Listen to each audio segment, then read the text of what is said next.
Hey guys, so I managed to go and check out Avatar: The Way of Water the other day.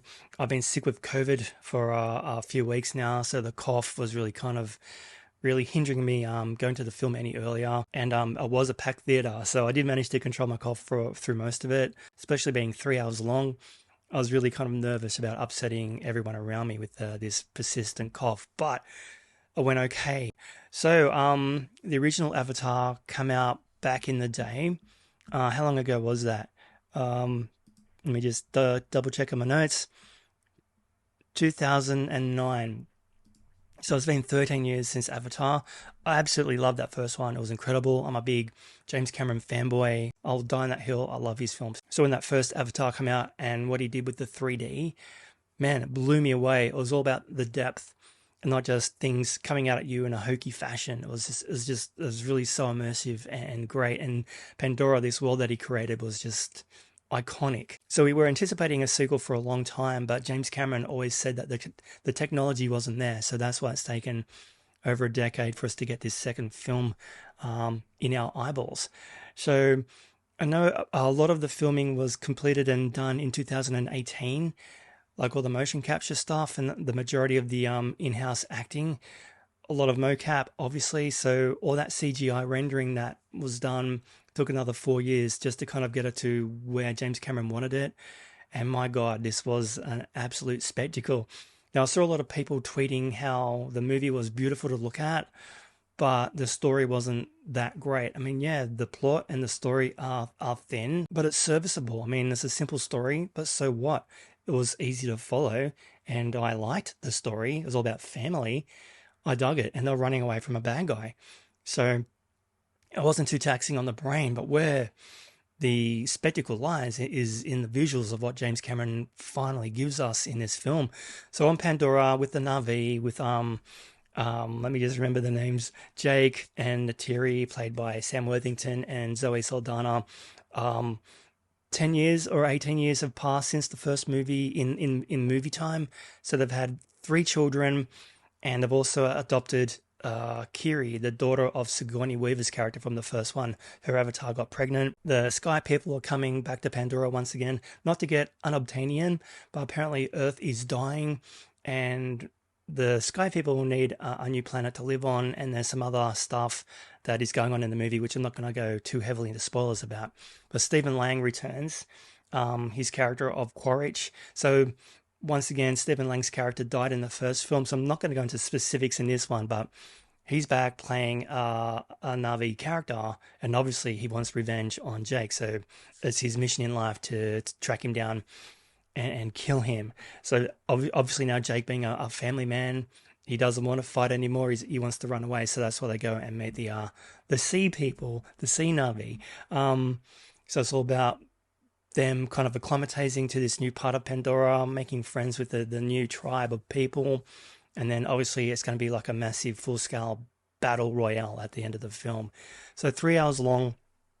Yeah, I can't say I felt it. Like with the Batman, that was a very slow burn of a movie and I loved it, but I felt every minute of that 3 hours because there wasn't a lot of action in that film. It was more about Batman investigating and doing his Batman thing. Not until the very end was there like some action set pieces, but it was incredible. I really did like it, but it was a long slog. Whereas this one, we've got a big chunk in the middle, I'd say is a little bit slower than the rest of the movie, but it was so beautiful to watch. And it was just really nice to kind of chill out in this amazing world of Pandora in the ocean with all the sea life and just to be swept away with this immersive story. So when the action does hit, man, it really kind of re-adrenalizes you and brings you back into the movie if you happen to be lulling out of it a little bit. So for me, the 3 hours just kind of flew by. So I saw it in 3D with the high frame rate in a VMAX theater. I didn't go IMAX, but it was really beautiful and immersive, like I said.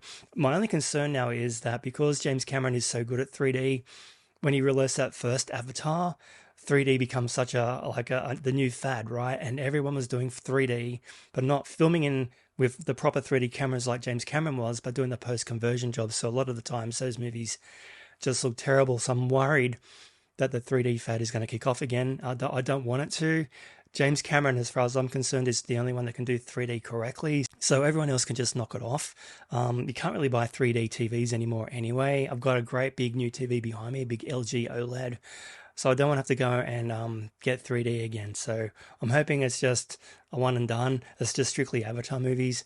I don't know. Tell me your thoughts and feelings down below about 3D and if you think it's going to come back again. But yeah, James Cameron truly is an innovator. Like I said, I'm a big fan of all his films. Whenever he makes a new movie, he's always pushing the boundaries forward with the technology behind filmmaking, right? He's always upping the bar, and it's crazy what he can achieve with his movies.